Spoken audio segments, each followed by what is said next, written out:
Thank you. We're going to move to the final of our one-on-one interviews today, where Danielle Bochove from Bloomberg Television is going to interview Perry Bellegarde. Perry, as I think you all know, is the National Chief of the Assembly of First Nations. He was elected to that position in 2014, and he's been actually a leader since he was 26 years old. So he's been in other positions, leadership positions before this, particularly in Saskatchewan, which is his home province. Perry is from the Little Black Bear First Nations in Fort Qu'Appelle, one of the most beautiful places in the country, and is covered by Treaty 4. Now, there's a couple of things that I just want to say about Perry Bellegarde for a moment. He studied at the University of Regina. He has a business degree. The important thing isn't that he studied at the University of Regina and has a business degree. Those things I'm sure are important to Perry. But more importantly, he did this at a time when I was the cub reporter for the Regina Leader Post. So although he denies ever having read my byline or knowing me, I know that Perry knew me long before I knew him. And now we've been getting to get reacquainted over the last 6-8 months. And as we've gotten reacquainted, we've had discussions about economic development, particularly in the relationship between economic development and duty to consult and free and informed consent and nation to nation and what all that means and getting more understanding around what that means. So without further ado, I'm going to turn it over to my ex-Bloomberg colleague, Danielle, and Perry Bellegarde for a conversation. Thank you. Thanks, Ed. Thanks, Ed, very much. We're going to follow the same format that we did with Minister Morneau. So we're going to have about 15 minutes as an interview, and then we're going to open it up to questions. And as Amanda was saying earlier, I hope there are lots, because it's often the more insightful part of the event. I thought maybe as a starting point, we could talk about the stated ambition of the Assembly of First Nations to close the gap, to essentially erase the difference in the quality of life between Canada's First Nations communities and the rest of us. It's a huge undertaking. How's it going? Well, that's a good question. No. I'm really happy to be here, first off, Danielle. And the gap, first off, the gap between Indigenous peoples and the rest of Canadian society is huge. It's 6th versus 63rd. But what are we talking about when we start talking about Indigenous peoples in Canada? And I thought, I don't know if everybody in the room here knows, there's 634 First Nations across Canada. We're about 1.5 million people, 58 different nations in terms of languages. 50% of our people reside off reserve, or off our traditional territories. 50% reside in urban centers. We have a very young demographic, the fastest growing demographic of Canada are young First Nations men and women. And that gives you a snapshot. And then when you start talking about Canada as a country, you have an aging workforce. So you have some human capital that's just there. And so the gap that I talk about, and we lobbied hard on closing the gap a year and a half ago, the gap that I talk about, according to the United Nations Human Development Index, Canada is rated 6th in terms of quality of life. But when you apply the same indices to Indigenous peoples, we're 63rd. So that's the gap that needs to be addressed. It needs to be closed, because this gap represents everything we talk about. It represents the 1,200 missing, murdered Indigenous women and girls. It represents the high youth suicide rate. It represents the 132 boil water advisories. It represents the cap on post-secondary funding. It represents the disproportionate number of our people in jails, overcrowded housing, and the list will go on and on. So this gap is really the issue that needs to be addressed. And it's challenging, but last federal budget, and I sat here all day listening to all these good words about innovation and partnerships and being strategic and getting more international capital to come to Canada, all these things.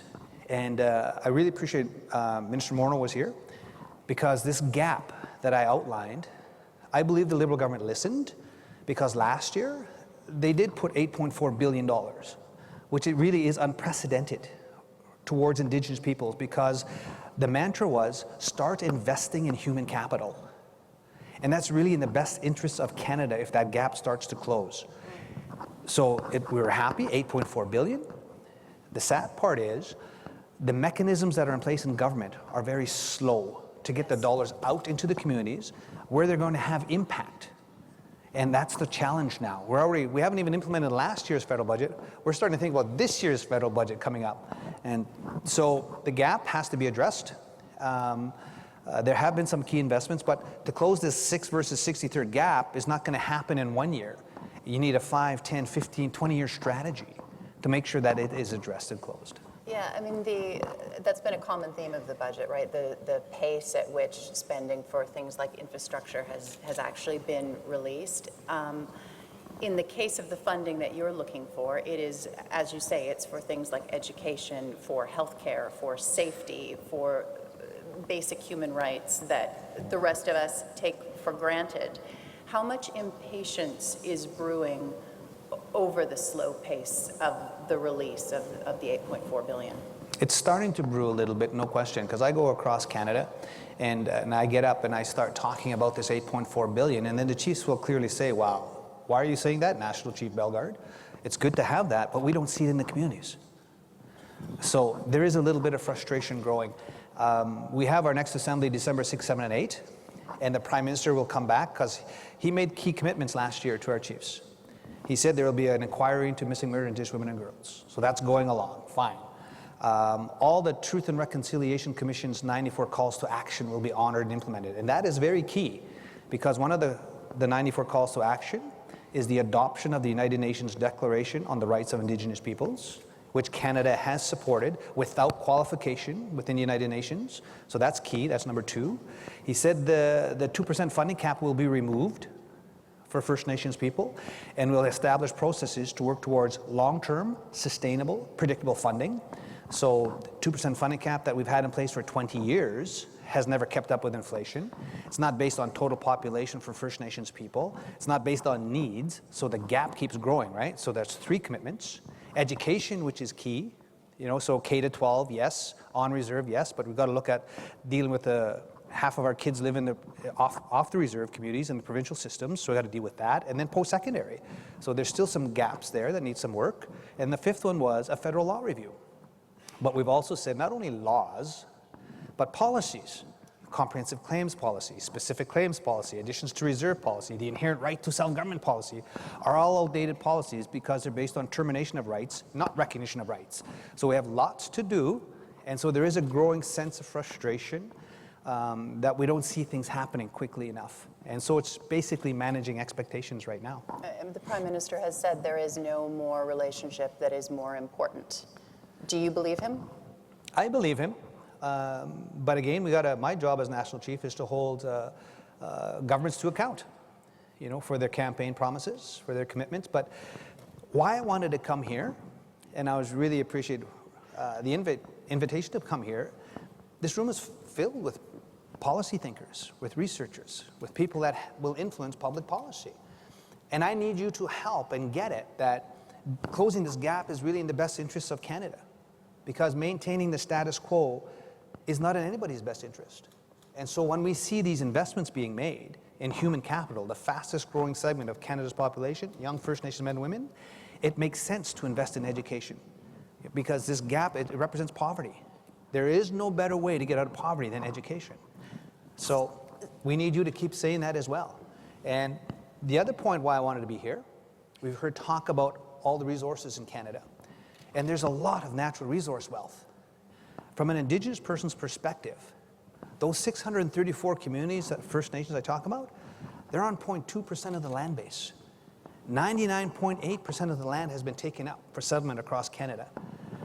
So when we start talking about land and resources, so when we start talking about GDP and Canada's gross domestic product and economic growth, from an Indigenous perspective, Canada's economy is based on land and resource wealth, but in a lot of cases, we're supposed to share and benefit equally. We don't see that yet. And so when we have court cases coming down, like the Chilcotin case, which, and the Williams case, which speaks to recognition of Aboriginal rights and title, when you have the UN Declaration, which speaks to free, prior, and informed consent, and we talk about there's $600 billion worth of economic development activity in Canada in terms of resources. But again, if you want to develop those, you need to establish partnerships with Indigenous peoples right from the start. Right. Build a relationship first before you try to build anything. I think from a business perspective, you know, the legal landscape is it's a mess, right? I mean, you've got Supreme Court decisions which are helpful, but they have to keep pace with legislation. You and I were talking about that before we came on stage. You've got the UN Declaration, which is great. It's got to be harmonized with Canadian law. To investors who are looking at stepping into Canada and investing in natural resources, what do you say to them? Because certainly the criticism is that it can be very daunting, that this might be enough to turn business away. There's no question about that. If this gray area is not cleared up, you're not going to attract foreign capital to invest in Canada because the environment is too gray, you know, in terms of business decisions. We can see that, which why it's incumbent to establish those relationships right away with Indigenous peoples. What is that duty to consult and accommodate? What is the threshold? You know, when we start talking about, we've won so many cases in the Supreme Court of Canada regarding treaty rights and inherent rights and Aboriginal rights. Mm-hmm. That's the judicial branch of government saying something. The unfortunate side is that the legislative and the executive branch of government do not keep up with what this judicial branch is saying. And we have a gray area now. So that's why it has to be dealt with very, very quickly if you want to create an environment for foreign capital to want to come to invest. And it's the Crown that has this duty to consult and accommodate, not private industry. But because there's a vacuum there, and they're not doing a very effective job, either the feds or the provinces, industry is wondering what's going on. Like, maybe we'll have to establish this thing, this consultation mechanism now. So there's lots of work that has to get done. We want to create an economic environment because as First Nations people, we want to see developments, no question. We want to get resources to market. But then again, we have a left wing and a right wing as well in First Nations country. We have First Nations chiefs and leadership that support, for example, pipeline developments because they have oil and gas developments. They want to get their resources to market as well. But then as well, on the other hand, we have a lot of First Nations chiefs that say no, no, no. And so it's that inherent right to self-determination which has to be respected, which means the ability to say yes or the ability to say no. And I'm kind of the person that's trying, let's find common ground. Let's bring together the feds. Let's bring together the provinces. Let's bring together the industry players, and First Nations governments to try to find common ground. Because if it is an economic driver of Canada, and we get that, we don't want to be 63rd.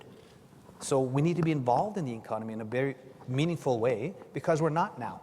You also have hereditary chiefs and elected chiefs. And I think in the case of the Petronas LNG opposition, more of the opposition came from the hereditary chiefs. Should the elected chiefs have more voice, have more sway?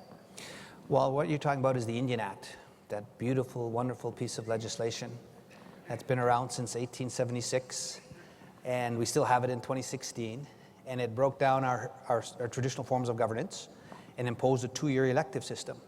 And it creates havoc, you know, not only from a governance perspective, but even for tools of economic development. We have to always find ways to move beyond this federal piece of legislation called the Indian Act to get anything done.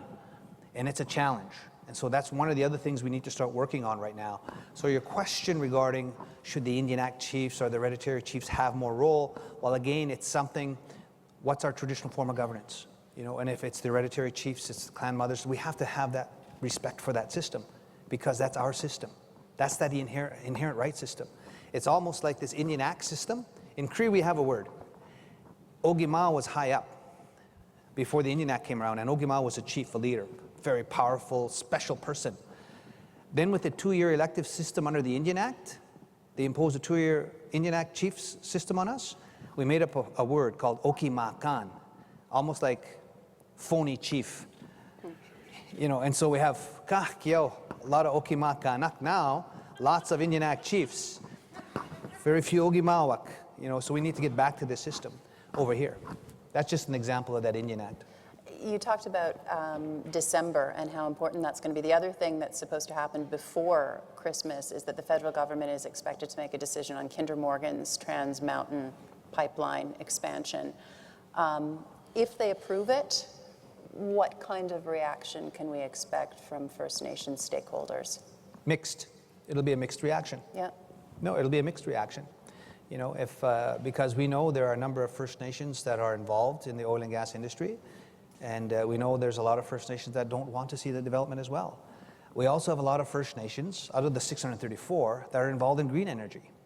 You know, looking at alternative energy, there's 190 that are involved with it right now, and then 90 more in the hopper, kind of, sort of speak. You know, so there's, it's always seeking balance between the environment and the economy.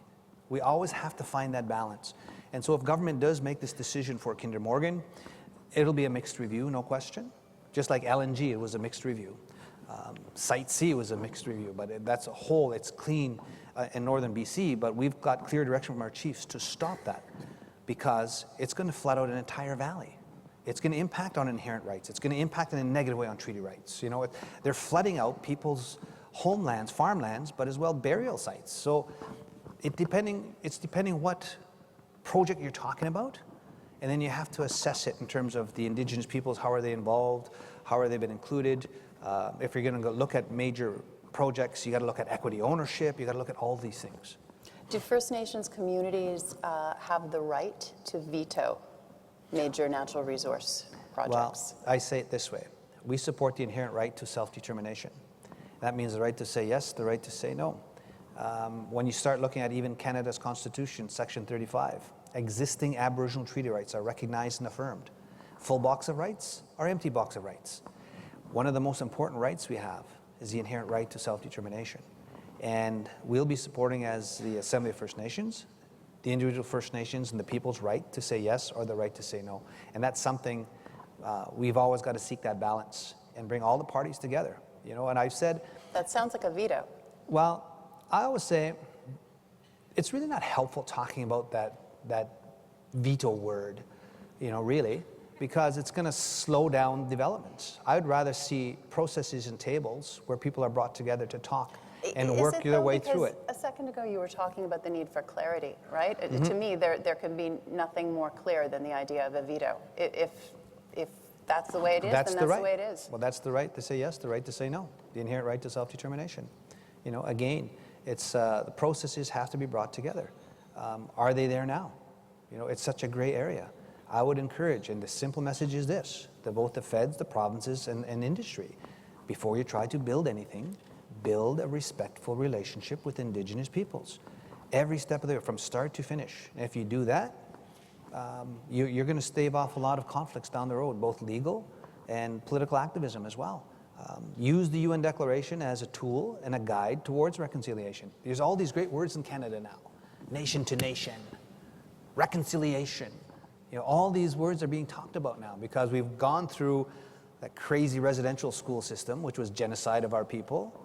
You know, we've gone through this Indian Act, which is still there. So between the residential schools and the Indian Act, between, colonize the Indigenous peoples, civilize the Indigenous peoples, terminate the Indigenous peoples, now it's integration. So in spite of those two things, hey, we're still here, but we don't want to be at 63rd anymore.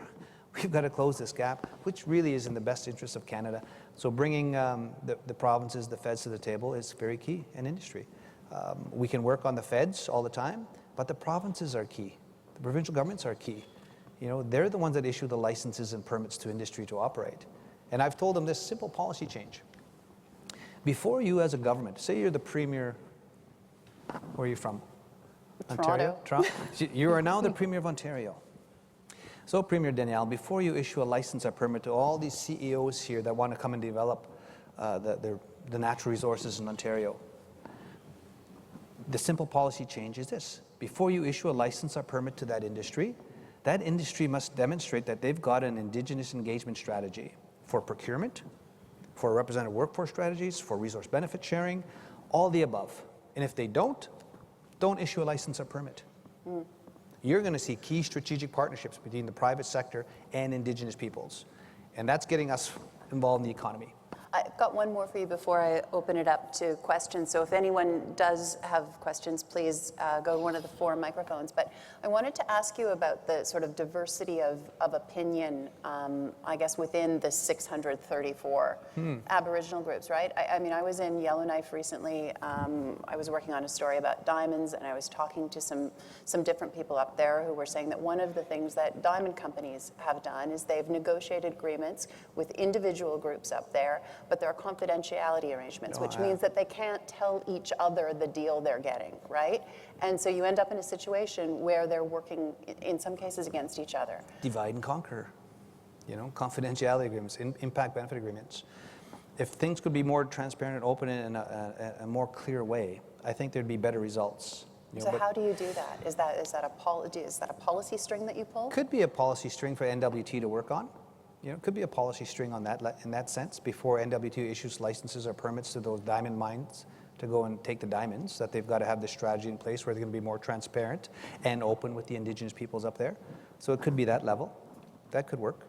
But again, it's IBAs. When we start talking about long-term sustainable, predictable funding for First Nations people, it does involve resource revenue sharing and revenue sharing, no question. And so that's something that each province has to start looking at and engaging. And some people are starting to look at it. Others are a little bit more reluctant. But I think if you want to create economic stability, you got to start thinking outside the box. Innovation is a theme here. We got to look at new and innovative ways of doing things. If you want to really get Canada's economy moving again beyond that 2% growth, I say the indigenous peoples are the value added, the human capital. Invest in human capital.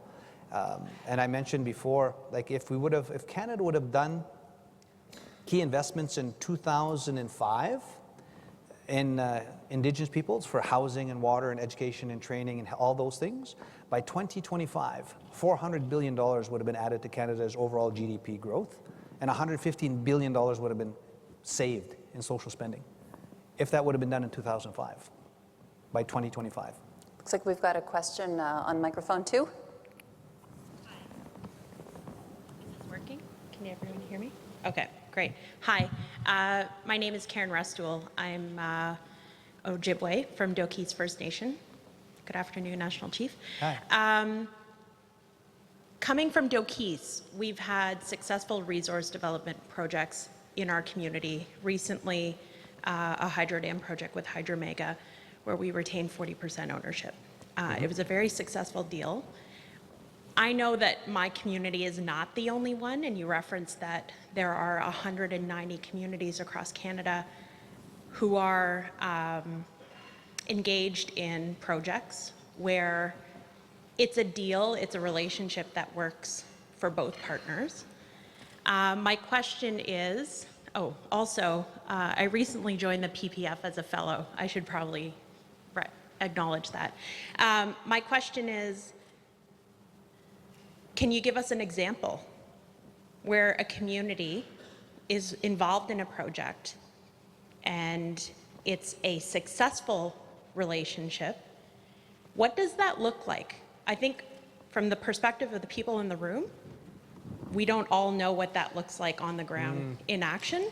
And I know there are success stories that you can share. Can you maybe just share one? Sure. Here? I think that out of the 634 First Nations across Canada, you got 203 First Nations in British Columbia, you've got 47 in Alberta, you got 74 in Saskatchewan, you got 134 in Ontario, you got 30 some plus on the East Coast, you've got 28 in Quebec, 14 in the Yukon, you got 28 in Northwest Territories. They're all at different levels. Now, an example of success, you think about in BC, Osoyoos, like in terms of economic development, doing good things. Think of Chief Clarence Louis and the Osoyoos First Nation. Ink Meat Wine, they have a winery, they've got a resort, they've got all these things going on at Osoyoos. So that's an example of how one First Nation is doing something very successfully economic development-wise. Member 2 First Nation in Sydney, just outside Sydney. Chief Terry Paul, doing great things from an economic development perspective in that territory.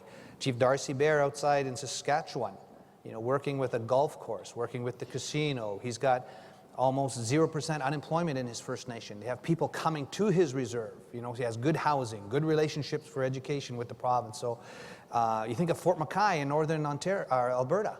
You know, Fort McKay is doing something in the oil and gas sector very successfully. So you going across Canada in every province, you can look at the high flyers, right? How many are doing stuff on green energy? You know, I can't, off the top of my head, say who's really doing something big on clean energy, you know, partnership. In Saskatchewan, we've got the First Nations Power Corporation trying to work with Sask Power, you know, looking at alternatives. So in every territory, there are some high flyers, some people doing good things.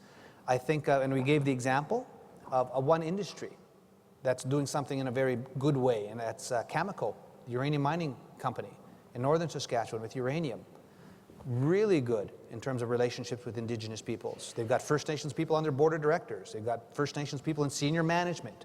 They have over 50% of that workforce is Aboriginal. You know, so there are success stories, but there's not enough. We're still 63rd, 6th versus 63rd, and we just talked about a few out of those 634. So there are some success stories, but we got to keep building. We got to keep building. Microphone 3. My question has to do with education. I was really happy to have you talk about investing in human capital. There's been a lot of talk about competition in business, sort of downstream rather than upstream investment. So I'm looking for advice. I run an organization that does research and advocacy to do with public education in provincially funded schools. We've done quite a bit of work on Indigenous education in provincially funded schools, but I think that the calls to action from the TRC to do with education are one of the, you know, a stellar time anyway, where suddenly there was a national conversation about what we had to be doing, particularly in K-12 all across the country. And I'd asked somebody earlier about how we deal with it's a very provincially constituted thing, so we end up having isolated conversations in each of our provinces, but it's difficult to have a national one. And I think in a way, I'd be interested in your advice and help, because you have actually been able to, and the First Nations have been able to, and Indigenous peoples lead more of a national conversation. So are there ways you think that we could do a better job having that national conversation? Do we need to just focus on the TRC calls to action? Or, you know, what have you found that's worked in terms of building the national dialogue about public education in particular? Need two strategies. Because again, half of our people live off the res, or off the reserve, and off of our traditional territories, ancestral lands. So you got to deal with the on-reserve system. Or there really isn't a system on reserve, but we have to deal with that from K to 12 on reserve. Because that system, you have to deal with tuition. Because on the on-reserve system, it's $6,500 per child. That's what comes from Indian affairs, Indigenous affairs, per child on reserve. Yet in the provincial school systems, it's almost $12,000 per child. In the French school systems, it's almost $20,000. So you got to deal with that fiscal imbalance, because on the on-reserve system, you can't keep your teachers. You know, there's a high turnover rate because they make more money in the provincial school system. You don't have the same resources in their libraries and computer science labs and everything else, extracurricular activities, all those things. So you got to deal with the fiscal imbalance first, right? That's one system, on the reserve. You also have to deal with schools and capital, right, on reserve. In the provincial system, you have to change curriculums. It's got to be done 13 times over in Canada. So every premier and their cabinet have to commit to overhauling and revamping the curriculums from kindergarten to grade 12 to teach about residential schools, to teach about treaties and Aboriginal rights, to teach about the Indian Act. And so it's starting to happen, for example, in Saskatchewan. It's legislated that every school in Saskatchewan, from kindergarten to grade 12, has to teach treaties. And now there's a movement now to residential schools. So that's being mirrored in Manitoba. They're starting to talk about it. It's starting to be mirrored in Alberta. It's starting to talk about it in BC. Mais oui, la belle province de Québec, yeah, they're starting to move a little bit. Premier Couillard, like, so every province, they got to change your curriculum, because nobody knows about treaty. Nobody knows there's 58 plus different Indigenous nations here in Canada. And then the reconciliation piece. And I'll just share this quick story about reconciliation in action. Chief Scott McLeod from Nipissing, just out, you know, in North Bay. Well, his kids have to go from the reserve into North Bay. And you can go to the Catholic school systems or the public school system. So this one example I share all the time because it's a really powerful example about reconciliation in action. So we go to the Catholic school system, grade 4 class. 15 students, 6 indigenous, 9 non-indigenous. 15 students, grade 4. First thing we do in the Catholic school system, they have a drum song. All the kids are helping sing the drum song. And then they smudge. They're praying, right? And then every one of them started speaking Ojibwe. What a powerful example of reconciliation in action by little kids in grade 4. They were accepting it. They were validating that these ceremonies, this drum song and this smudging was equally as important as in the Catholic school system, right? And then the languages were so important. The validation of that as reconciliation. So the whole point about we're speaking English, and Canada is bilingual en français, but by having Ojibwe being spoken, it wasn't in the shadow. It was equally valid. So even revitalization of indigenous languages have proven that once a young person is fluent, they're more successful in school and therefore more successful in life. So that's a powerful example of reconciliation in action amongst young people in a Catholic school system. So we have to influence the on-reserve piece, and then the provincial school systems off-reserve, and then there's another component, the post-secondary. You got universities. I looked at the list. There's a lot of universities here. You're recruiting a lot of students. How are they being retained as well? Success. And even we have 10,000 students on the post-secondary student support program wait list. So we have a waiting list. We have to address that. And that's what I was going to ask Minister Morneau this morning to address that. But maybe we'll see that in this budget. We're just about at time, but there is a woman here who's been standing here for a long time. So maybe we can take one more very, very quickly. Sure. Hello, my name is Alex, and I'm from ITAC. I believe pretty much every speaker today has spoken about the talent gap that Canada faces, and certainly we spoke about what we could do internationally to attract and retain talent. But when we look domestically, two of the most underutilized, underrepresented groups within the technology sector are women and Indigenous peoples. Mm-hmm. So I was wondering what your thoughts are on how we could encourage more Indigenous peoples to enter the technology spheres and what opportunities that presents. Speaks to your demographics, right? Well, again, thinking back, I just go back to where I grew up in Saskatchewan, and I grew up on the reserve, on Little Black Bear, and thinking of what happened there in the university sectors and how do you get more? So, how do you get more First Nations people tuned into math and science and literacy and numeracy? On one hand, equally important is your language ceremony. On the other hand, we have to walk in both worlds. In Saskatchewan, they used to have the ITEP program, the Indian Teacher Education Program. Then they had the Indian Social Work ISWEP program, Indian Social Work Education Program, right? Then they had the Indian Law program at the University of Saskatchewan. So we got teachers, social work, lawyers. I'm going to the Indigenous Bar Association on Thursday and Friday. I'm going to tell them all to start learning French so we can get a First Nations person on the Supreme Court of Canada. So now that we had those three, we have to start looking at focused programs, in math and science. That's what you got to start doing. So there's more focused attention that getting them excited about taking this as an alternative. And I just use those other three programs as examples of where they started, from teachers to social work to lawyers. Now we need math and science and even business, to start working on that. And that'll cover the whole section. Thank you. I wish we had more time. It's been a pleasure speaking to you, and I'd just like to give a round of applause